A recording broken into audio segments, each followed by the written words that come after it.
ماس mobilisation رابطہ عوام مہم کی صورت میں چلا رہی ہے. حق دو عوام کو تحریک اس وقت بہت بڑے پیمانے پر لوگوں میں پذیرائی اس کی موجود ہے، اور جو بنیادی ایشوز ہیں لوگوں کے اس کو ہم نے ہائی لائٹ کیا ہے. ایک ہمارا قومی ایجنڈا ہے، اور اس کے ساتھ ساتھ فوری نوعیت کے جو مسئلے ہیں، جس میں بجلی کی قیمتیں ہیں، جس میں تنخواہ دار لوگوں کو ٹیکس میں ریلیف دلوانا، جس میں آئی پی پیز کا معاملہ، اور اسی طرح سے اب گیس کے بلوں میں اضافہ، اور یہ جو فیول ایڈجسٹمنٹ چارجز ہیں کہ جو ہر کچھ دن ہر مہینے کے لیے علیحدہ علیحدہ ایک تو قیمت ہوتی ہے اور پھر فیول ایڈجسٹمنٹ الگ ہوتے ہیں، اس کے حوالے سے بھی کوئی واضح پالیسی کا بننا. ان سب چیزوں کے حوالے سے ہم ایک بڑی ماس موبلائزیشن کر رہے ہیں. جو دھرنا تھا اس میں حکومت نے ہم سے ایک معاہدہ کیا، اور اس معاہدے کے فالو اپ کے لیے بھی ہم مسلسل عوامی رابطہ مہم جاری رکھے ہوئے ہیں. آپ نے لاہور کا جلسہ دیکھا، پشاور کا دیکھا، ملتان کا دیکھا. اسی طرح سے اب ہم نے اس وقت یہ فیصلہ کیا ہے کہ ہماری جتنی بھی تنظیمی نوعیت کے ذمہ داران ہیں ان سے جا کر ہم گفتگو کریں، بات چیت کریں، اور جو یہ تحریک جس مرحلے میں اب داخل ہو رہی ہے اس پر کچھ چیزیں طے کی جائیں. میں نے بلوچستان کا دورہ کیا ہے اپنی ٹیم کے ہمراہ، اور اس کے بعد صوبہ سندھ میں ہم نے 2 جگہوں پر اپنے تنظیمی لوگوں سے بات کی ہے. پھر پنجاب میں 3 جگہوں پر، آج وسطی پنجاب کا اجتماع ہو چکا ہے، ابھی ہم اسی وقت ملتان چلے جائیں گے، اور وہاں پر جنوبی پنجاب کے تمام ہر سطح کے ذمہ داران موجود ہوں گے. پھر اس کے بعد فوراً ہم جو ہمارا شمالی پنجاب ہے اس کے ذمہ داران سے کل، اور پھر کل ہی پشاور میں. تو اس طرح پورے پاکستان کی پوری جو ہماری تنظیم ہے اس کو ہم موبلائز کر رہے ہیں. اور پہلے مرحلے کے طور پر 28 تاریخ کو جو ہم نے ہڑتال اناؤنس کی ہے، انشاءاللہ تعالی یہ ایک انتہائی کامیاب ہڑتال ہوگی، مکمل شٹر ڈاؤن ہوگا، اور ملک گیر سطح پر یہ میسج لوگوں کو ہم کمیونیکیٹ کر رہے ہیں کہ وہ حکمران طبقہ جس نے ہماری معیشت کو ویسے ہی تباہ کر دیا ہے، اس کے خلاف اگر ہم مکمل یکجہتی کا اظہار نہیں کریں گے، اور جو اقدامات ہر خاص و عام کے خلاف ہو رہے ہیں، یعنی ہر گھر کے لیے بجلی کی بلوں کی ادائیگی مشکل ہو گئی ہے، پھر اب گیس کے بل بھی آ رہے ہیں، اور تاجر طبقہ بھی پریشان ہے. اور تاجر دوست اسکیم کے نام سے جو اسکیم وہ لے کر آئے ہیں وہ تو تاجر کو تباہ کرنے کی اسکیم ہے. ٹیکس دینے میں تو کسی کو کوئی اختلاف نہیں ہے، اور جماعت اسلامی تو چاہتی ہے کہ ٹیکس نیٹ بڑھے. اور ہم یہ بات بھی بتا دینا چاہتے ہیں کہ جو ہمارا FBR کا ادارہ ہے، یہ ادارہ تو کرپشن کا گڑھ بنا ہوا ہے.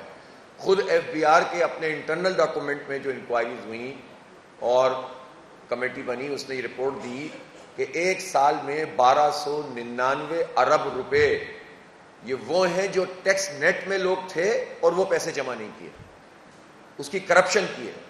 اور ظاہر ہے کہ اربوں روپے کما کے قومی خزانے کو 1300 ارب روپے کا نقصان خود FBR کے عملے نے پہنچایا. 22 سے 25 ہزار کا یہ عملہ ہے پورے پاکستان میں، جبکہ ٹیکس جو کاٹتے ہیں تنخواہوں میں سے ڈائریکٹ ٹیکس کٹ جاتا ہے. اسی طرح بجلی کے بلوں میں ٹیکس لگا ہوا ہوتا ہے، پیٹرول کی لیوی لگی ہوئی ہوتی ہے، تو دینا ہی دینا ہوتا ہے لوگوں کو. تو پھر یہ FBR والے کیا کر رہے ہوتے ہیں؟ امپورٹ کے اوپر، ایکسپورٹ کے اوپر ٹیکس کٹ رہے ہوتے ہیں. تو FBR کے لوگ کرپشن کر رہے ہوتے ہیں. تو حکومت اگر یہی کرپشن کم کر دے تو بجلی کے بلوں میں پورے پاکستان میں ریلیف مل سکتا ہے، صرف اس کرپشن کو روکنے کے نتیجے میں. اور وہ کرپشن جو ٹیکس نیٹ نہ بڑھانے کی کرپشن ہے، جس میں ہزارہا ارب روپے مزید آ سکتے ہیں، وہ تو ان کی نائل ہی ہے سیدھی سیدھی. تو اس لیے ہم یہ سمجھتے ہیں کہ یہ جو اتنے اقدامات ہیں یہ تو تاجروں کو بھی تباہ کرنے والے ہیں، اور صنعتوں کا پہیہ جو ہے وہ جام کرنے والے ہیں معیشت کا. اس لیے بہت ضروری ہے کہ اس پر عوامی یکجہتی ہو. تو 28 اگست کو انشاءاللہ بھرپور ہڑتال ہوگی. یہ میں واضح کرنا چاہتا ہوں کہ اس ہڑتال کی کال تاجروں کی بڑی بڑی تنظیموں نے بھی دی ہے، اور اس مرتبہ تاجروں میں مکمل یکسوئی اور اتحاد پایا جاتا ہے. جماعت اسلامی نے بھی کال دی ہے، اور ہم اس مسئلے کو کسی کے لیے بھی سیاست بازی کا مسئلہ نہیں بنانا چاہتے. ہم وہ سیاست تو ضرور کرتے ہیں اور اس کو اپنی ذمہ داری سمجھتے ہیں کہ جو عوام کے حق کے لیے ہو، اور اس میں قوم کو ہم تقسیم بھی نہیں کرنا چاہتے. لیکن ہم یہ سمجھتے ہیں کہ 28 اگست کی ہڑتال میں کوئی بھی اگر اپنی پسند کے لوگوں کو کھڑا کر کے اور تاجروں میں تفریق پیدا کرنے کی کوشش کرے گا تو ظاہر ہے یہ کام حکومت کرے گی. اور حکومت جب بھی یہ کام کرتی ہے تو وہ عوام دشمن ہوتے ہیں، حکومت دوست ہوتے ہیں. جب حکومت پہ دباؤ پڑنے لگتا ہے تو وہ اپنے چند نمائندوں کو کہیں سے بھی لا کر کھڑا کر دیتے ہیں، اور وہ کہتے ہیں کہ اتفاق نہیں ہوا اور یہ تو سیاست ہو رہی ہے، جس کی وجہ سے میں سمجھتا ہوں پوری قوم کو یہ واضح میسج جانا چاہیے کہ کوئی اختلاف نہیں ہے، نہ تاجروں میں، نہ صنعت کاروں میں، نہ عوام میں۔ عوام کی ترجمانی الحمدللہ جماعت اسلامی کر رہی ہے، اور تاجر تنظیمیں جو بڑی بڑی ہیں وہ تاجروں اور صنعت کاروں کی جو ہے وہ نمائندگی کر رہی ہیں، اور ہم نے ایک تاریخ کے اوپر اگر اتفاق کیا ہوا ہے تو اس تاریخ کو ہڑتال ہوگی، اور انشاءاللہ رضاکارانہ طور پر لوگ ہڑتال کریں گے، اور لوگوں سے رابطہ جماعت کے کارکن کریں گے، مارکیٹوں میں جائیں گے، ہینڈ بل تقسیم کریں گے، بات کریں گے، اور معاملہ ایسا ہے کہ جس پہ انشاءاللہ مکمل یکجہتی کا مظاہرہ پورا پاکستان کرے گا۔ تو ہر صورت میں 28 تاریخ کو انشاءاللہ مکمل شٹر ڈاؤن ہڑتال ہوگی، ملکی ہڑتال ہوگی۔ 1 ستمبر سے جماعت اسلامی کی بہت بڑی ڈرائیو ممبرشپ کیمپین کی صورت میں ہر گلی محلے میں، ہر گاؤں میں، دیہات میں، ہر چوک اور چوراہے میں، ہر شہر میں، ہر بستی میں، اور سب جگہ پر ہم جائیں گے، اور خاص طور پر پاکستان میں جو پوٹینشل ہے وہ یوتھ کا ہے، جنہیں مایوس کیا جا رہا ہے۔ ان نوجوانوں کو امید دلانے کے لیے اور پاکستان سے وابستگی کو مضبوط کرنے کے لیے اور ایک بہتر پاکستان کے لیے اور اس سارے ظلم کے نظام کے خاتمے کے لیے، اس جبر کے خاتمے کے لیے جو پاکستان کے عوام پر مسلط ہے، ہم ایک زبردست موبلائزیشن کی کیمپین شروع کر رہے ہیں، اور اس میں ہم ممبرز بنائیں گے، اور بہت بڑے ہدف کے ساتھ انشاءاللہ یہ ممبرشپ ہوگی، اور اس کے بعد یہ عوامی کمیٹیاں بننے کا سلسلہ پورے پاکستان میں شروع ہوگا۔ جماعت اسلامی اپنی تنظیم کو بہت وسیع پیمانے پر، گراس روٹ پر، نچلی سطح پر ایکسپینڈ کر رہی ہے۔ ہر کوئی جماعت اسلامی میں شامل ہو سکتا ہے اور اپنی کنٹریبیوشن اس ملک اور قوم کے لیے، دین کے لیے جو بھی کرنا چاہتا ہے اس کے لیے دروازے کھلے ہوئے ہیں۔ صرف یہ مردوں میں نہیں بلکہ خواتین میں بھی یہ کیمپین بہت زبردست طریقے سے چلے گی، اور اس طرح ایک بہت بڑا بیس بنے گا کہ جو آنے والے دنوں میں ایک بڑی انقلابی تحریک کے لیے ایک بنیادی ضرورت ہوتی ہے۔ ہم یہ سمجھتے ہیں کہ حکومت کو اب یہ حالات کا صحیح ادراک کر لینا چاہیے، اور یہ بجلی کے بلوں میں ریلیف ملنا چاہیے۔ یہ جو 2 مہینے کا ریلیف پنجاب حکومت نے دیا ہے، میں سمجھتا ہوں کہ یہ اس طرح کی چیزیں ایشو کو ڈیفیوز نہیں کر سکتی۔ ہم پر کوئی احسان نہیں کہ آپ خیرات کے طور پر 2 مہینے کے لیے 14 روپے کم کر دیں۔ بجلی کی جتنی لاگت ہے اس لاگت کے مطابق ٹیرف بننا چاہیے، اور جتنے آئی پی پیز ہیں، یہ 14 روپے تو صرف جو شریف خاندان کی کچھ آئی پی پیز ہیں یا ان کے قریبی لوگوں کی، اس کی کیپیسٹی پیمنٹ سے بھی کم پیسے ہیں جو انہوں نے خیرات کے طور پر یہ پنجاب کے لوگوں کو دینے کی کوشش کر رہے ہیں، اور دوسرے لوگوں کو بھی بیوقوف بنا رہے ہیں۔ سندھ حکومت اور بلوچستان حکومت اور کے پی حکومت تو یہ بھی نہیں کر رہی کہ وہ ان کے پاس جو بجٹ ہے اس سے ہی کوئی ریلیف دے دیں، لیکن جو پنجاب حکومت کر رہی ہے، یہ پنجاب حکومت وفاق میں بھی موجود ہے نا، تو یہ الگ الگ تو نہیں ہے، تو یہ اپنی مراعات کم نہیں کر سکتے۔ یعنی جو ان کے خاندان اور ان کے پسند کے لوگوں کی آئی پی پیز ہیں، ان کی کیپیسٹی پیمنٹ بھی لگا لیں نا، جو قریب لوگ ہیں، وہ کیپیسٹی پیمنٹ بھی 400-500 ارب روپے کی نکلے گی۔ تو یہ 400-500 ارب روپے کا اگر ریلیف دے دیں بجلی کے بل میں، تو یہ بہت بڑا ریلیف مل جائے گا پورے پاکستان کو۔ تو وہ تو دے نہیں رہے، خیرات کے طور پر 2 مہینے کے لیے کہہ دیا ہے، تو ہم یہ سمجھتے ہیں کہ ٹھیک ہے کہ یہ 14 روپے میں انہوں نے اس لیے کم کیے ہیں کہ ان کے اوپر ایک پریشر بنا ہے، اور اس میں پورا کریڈٹ جماعت اسلامی کے ان ورکرز کو جاتا ہے اور ان سپورٹرز کو جاتا ہے جنہوں نے اتنے بڑے پیمانے پر یہ ماس موبلائزیشن کی ہے، دھرنے دیے ہیں، احتجاج کیا ہے، جلسے کیے ہیں، ہڑتال اب انشاءاللہ ہم کروائیں گے رضاکارانہ طور پر پرامن طریقے سے، اور اتنے لوگ گرفتار ہوئے، جیلوں میں رہے، تو اس کے نتیجے میں یہ مجبور ہوئے ہیں۔ لیکن یہ پینٹ دے کر، مونگ پھلی کے دانوں سے نہیں بہلایا جا سکتا پاکستان کی قوم کو۔ آپ کو ریلیف دینا پڑے گا، اور پورے پاکستان کو دینا پڑے گا، اور مکمل ریلیف دینا پڑے گا۔ اسی طرح سے یہ اگر بجلی کی قیمت ایک جگہ پر ہے تو اب گیس کی قیمت اس سے زیادہ بڑھا رہے ہیں، اس کا میٹر رینٹ اور بڑھا رہے ہیں، اسی طرح اور بے شمار چیزیں کرتے ہیں۔ پھر یہ فیول ایڈجسٹمنٹ چارجز کیا ہیں جو ہر مہینے ایک تلوار کی صورت میں موجود رہتے ہیں کہ الیکٹرک کا الگ چلتا ہے، یہ الگ چلتا ہے، یعنی ٹیرف تو الگ چل رہا ہے، فیول ایڈجسٹمنٹ الگ چل رہا ہے۔ اور یہ فیول ایڈجسٹمنٹ بھی زیادہ تر وہ لائن لاسز ہوتے ہیں جو ان کی اپنی نالائکی ہوتی ہے، یا وہ مہنگا فیول ہوتا ہے کہ جو یہ اپنے بوسیدہ پلانٹس میں لگاتے ہیں، اور اس کا بھگتان بھی ہم بھگتتے ہیں، وہ بھی پاکستانی قوم ادا کرتی ہے۔ تو یہ فیول ایڈجسٹمنٹ کا دھندا حکومت، نیپرا اور یہ ڈسکوز کا ایک شیطانی قسم کا اتحاد ہوتا ہے، اور خاص طور پر کے الیکٹرک میں۔ اب اس میں بھی اہم بات یہ ہے کہ جماعت اسلامی کے علاوہ کوئی ان ایشوز پہ بات ہی نہیں کرتا۔ نیپرا کی جتنی ہیئرنگ ہوتی ہیں، جتنی سماعتیں ہوتی ہیں، ان سب پہ جماعت اسلامی اپنا موقف پیش کرتی ہے. خود نیپرا کی جو اس کی منٹس ہیں اس میں لکھا ہوا ہے کہ جماعت اسلامی نے اس موقف کو پیش کیا، جو پاکستان کے 25 کروڑ لوگوں کا موقف ہے.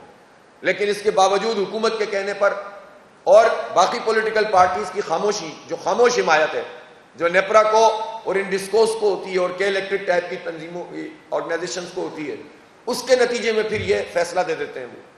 تو لہذا ہم اپنے حصے کا کام کر رہے ہیں اور اب ہم یہ چاہتے ہیں کہ عوامی عدالت لگے کہ جو پھر ان لوگوں کو روک سکے کہ جو ایک شیطانی قسم کا اتحاد کر کے پاکستان کے عوام کے اوپر یہ بوجھ ڈال رہے ہیں.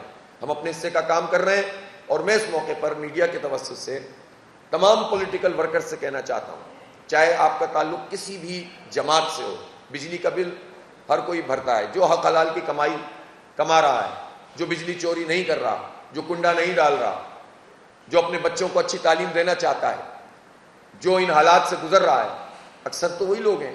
چور تو تھوڑے ہوتے ہیں جو پورے تمام عوام کو بدنام کر دیتے ہیں، اور حکومت تو خود چاہتی ہے کہ پوری قوم کو چور بنا دے، اس لیے کہ اقدامات ایسے کرتے ہیں یہ.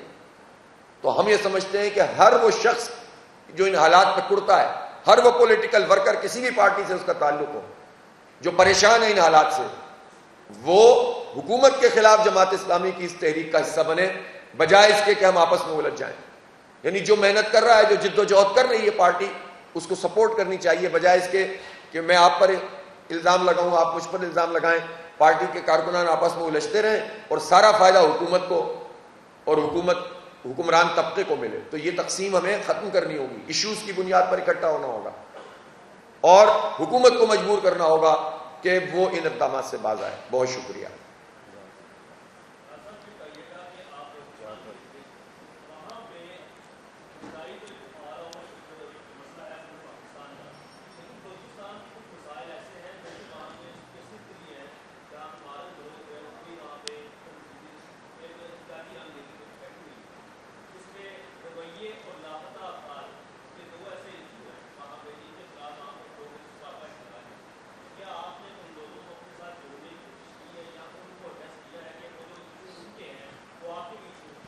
وہاں پر ہماری 2 پروگرام ہوئے تھے. ایک ہماری ہر سطح کی لیڈرشپ جس طرح یہاں پر ہم کر رہے ہیں پورے بلوچستان سے آئی تھی، اور ہم نے بہت واضح طور پر جتنے ایشوز ہیں بلوچستان کے، اور بلوچستان کا ایشو پاکستان کا ایشو ہے، ہم الگ الگ تو نہیں تقسیم کرتے ہیں.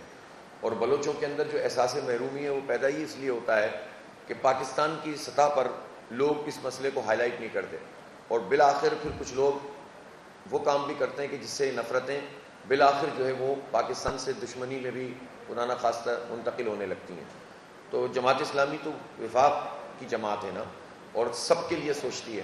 تو ہم نے بہت بھرپور، آپ نے میری میڈیا ٹاک بھی وہاں دیکھی ہوگی، میں نے کمپریہنسو جتنے ایشوز ہو سکتے تھے لاپتہ افراد کے حوالے سے، ان کے خود روزگار کے حوالے سے، ملازمتوں کے حوالے سے، انفراسٹرکچر، انڈسٹریلائزیشن اور منرلز، اور ان کی جو وہ ہے ٹریڈ ہے جس میں جو ہے وہ جو ہماری سرحدیں ہیں اس میں جو معاملات چل رہے ہیں، ایچ اینڈ ایوری تھنگ ہم نے بہت فوکس کر کے پوری ورکنگ کے ساتھ وہاں پر بات بھی کی ہے، مطالبہ بھی کیا ہے.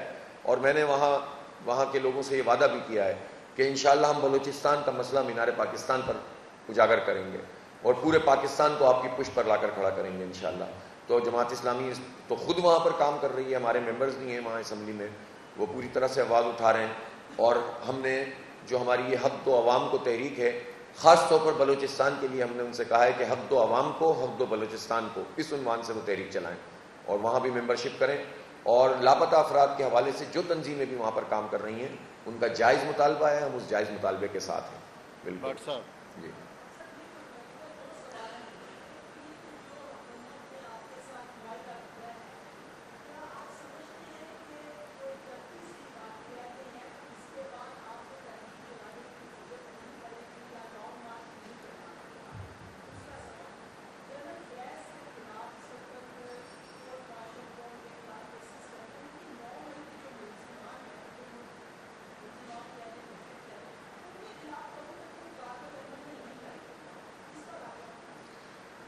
جو آپ نے فرمایا کہ 31 دن رہ گئے ہیں اور ہم تو کاؤنٹ ڈاؤن کر رہے ہیں معاہدے کے، تو ہم ان 14 دنوں میں بھی گھر نہیں بیٹھے ہیں.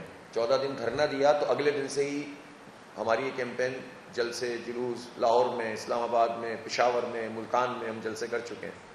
اور ابھی آپ کو میں نے بتایا کہ ہم پورے پاکستان کی ہماری تنظیم کو ہم موبلائز کر رہے ہیں، اور اب یہ ہڑتال اور ہڑتال کے بعد پھر ماس ڈرائیو جو ہے وہ شروع ہو جائے گی. تو یہ کیمپین تو ہماری پوری طرح موجود ہے. حکومت کو یہ بات سمجھ لینی چاہیے کہ انہوں نے معاہدہ حکومت کی طرف سے کیا ہے، دستخط کیے ہیں، وزراء نے یہ کیا ہے. وزیر داخلہ میرے خیال سب سے بڑا وزیر ہوتا ہے اگر وہ بڑا بننا چاہے. تو ان کی طرف سے اگر ایک بات ہوئی ہے اور حکومت کی طرف سے بات ہوئی ہے اور انہوں نے کہا بھی ہے کہ ہم اس پر عمل کریں گے تو انہیں عمل کرنا چاہیے. اور یہ تو نہیں ہے کہ ہم جماعت اسلامی اپنی پارٹی کے لیے ان سے پیسے مانگ رہی ہے یا ہمارا کوئی پارٹی ایشو ہے، کوئی مقدمے کا ایشو ہے. یہ تو نہیں ہے نا، یہ تو عوام کے ریلیف کا مسئلہ ہے. اور خود پرائم منسٹر ٹی وی پہ آ کر یہ بات کہتے ہیں، جو تقریر ہم دھرنے میں کر رہے ہوتے ہیں پرائم منسٹر جو ہے قوم سے خطاب میں کر رہے ہوتے ہیں. فرق یہ ہے کہ ہم ریلیف مانگتے ہیں، وہ ریلیف دیتے نہیں ہیں. انہیں ریلیف دینا چاہیے نا، تقریر نہیں کرنی چاہیے. جس کا کام تقریر کرنا ہے وہ تقریر کرے، جس کا کام اقدام کرنا ہے وہ اقدام کرے. تو انہیں تو جو ہے وہ تقریر کے بجائے تحریر کے ذریعے سے نوٹیفیکیشن جاری کرنا چاہیے. تو توقع تو اب جو ہو یا نہ ہو، اصولاً تو ان کو یہ بات مان لینی چاہیے. نہیں مانیں گے تو ہمارے پاس جو آپشن موجود ہے وہ عوام کا آپشن ہے، ہم اس کے ذریعے سے انشاءاللہ موبلائزیشن کریں گے. دوسری بات آپ کی جو ہے 9 مئی والی، جس دن یہ واقعہ ہوا تھا 9 مئی کا، اس دن سے ہمارا موقف واضح ہے کہ 9 مئی کا جو کچھ بھی واقعہ ہے اس کی عدالتی تحقیقات ہونی چاہیے، باقاعدہ جوڈیشل کمیشن بنتا، اور اس میں پھر سب کو کٹہرے میں لایا جائے. یعنی ان کو بھی کٹہرے میں لایا جائے جو وہاں پہنچے، ان کو بھی کٹہرے میں لایا جائے جنہوں نے انہیں پہنچنے دیا. وہ کون لوگ تھے جنہوں نے، اور اگر ان میں ایسے لوگ شامل ہیں جنہوں نے اندر سے اور باہر سے اس کو پلان کیا ہے تو وہ بھی قوم کے سامنے آنا چاہیے. ہمارا واضح موقف ہے. اس میں صرف ایک پہلو نہیں دیکھنا چاہیے کہ جس کو آپ مارجنلائز کرنا چاہیں اس کے اوپر تو ٹارگٹ کر دیں اور جس کو بچانا چاہیں بچا لیں. یہ نہیں ہونا چاہیے. جس نے جو کیا ہے وہ سب کے سامنے آنا چاہیے، مکمل تحقیقات. تو یہ ہمارا موقف ہے.